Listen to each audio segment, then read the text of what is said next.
ফের প্রকাশ্যে বিজেপির গোষ্ঠীদ্বন্দ্বের ঘটনা। এবার ঘটনাস্থল বিষ্ণুপুরে বিজেপির গোষ্ঠীদ্বন্দ্ব আরো একবার প্রকাশ্যে এলো, যেখানে টাকার বিনিময়ে পদ পাইয়ে দেওয়ার অভিযোগ উঠেছে এবং এই অভিযোগকে কেন্দ্র করেই চাঞ্চল্য ছড়ায়। সেখানে বিজেপির দুই গোষ্ঠীর মধ্যেই সংঘর্ষের ঘটনা ঘটে, যার কারণে ফের একবার গোষ্ঠী কোন্দলের ঘটনা।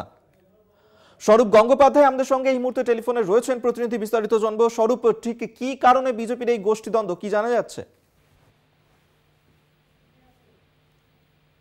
জেলা সেই বিষ্ণুপুর সাংগঠনিক জেলায় বিজেপির যে মন্ডল সভাপতির বেশ কিছু পরিবর্তন করা হয়েছে, এমনটা কিন্তু খবর পাওয়া গেছে বিষ্ণুপুর সাংগঠনিক জেলা বিজেপি সূত্রে। এবং এই যে মন্ডল সভাপতির পদ পরিবর্তনকে কেন্দ্র করে মূলত প্রকাশ্যে এসেছে বিজেপির গোষ্ঠীদ্বন্দ্ব। বড়জোড়া মন্ডল 2 এর সভাপতি ছিলেন গৌতম মন্ডল, তাকে সরিয়ে দেবজিৎ নাগকে সেখানে মন্ডল সভাপতি করানো হয়েছে।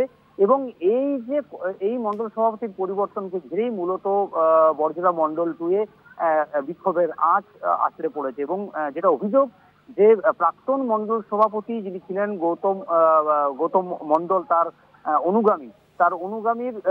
গৌতম মন্ডল তার অনুগামীদের যেটা অভিযোগ, যে টাকার বিনিময়ে মন্ডল সভাপতি করা হয়েছে দেবজিৎ নাগকে।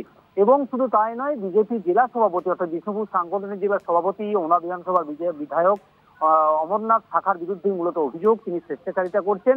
এবং যে সমস্ত কর্মী যারা যোগ্য, যারা ভোটের সময় ভোট বৈতরণী পার করে ভোটের জন্য লড়াই করে, তাদেরকে বঞ্চিত রেখে টাকার বিনিময়ে এই ধরনের পদ পাইয়ে দেওয়া হয়েছে।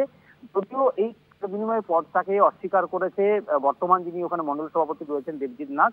তার যেটা অভিযোগ, যদি কারো এই ধরনের সমস্যা থাকে সেটা কিন্তু বিজেপি জেলা সভাপতিকে জানাতে। বিজেপি জেলা সভাপতি যদিও বিষয়টাকে পুরোপুরি অস্বীকার করেছেন এবং যে সাংগঠনিক রদবদল যদি কারো অভিযোগ থাকে তা যেন বিজেপি জেলা সভাপতিকে জানানো হবে। তৃণমূলের তরফ থেকে কটাক্ষ করা হয়েছে, এই তো সবে প্রকাশ আসছে, আগামী লোকসভা নির্বাচনে তা আরো প্রকাশ্যে আসবে। পাশাপাশি বিক্ষুব্ধদের তৃণমূলে আহ্বান করেছেন তৃণমূল বাঁকুড়া সাংগঠনিক জেলা সভাপতি অরূপ চক্রবর্তী। একেবারে এদিকে আমাদের নজর থাকবে। স্বরূপ, আপাতত ধন্যবাদ তোমাকে। স্বরূপ গঙ্গোপাধ্যায় টেলিফোনে ছিলেন প্রতিনিধি।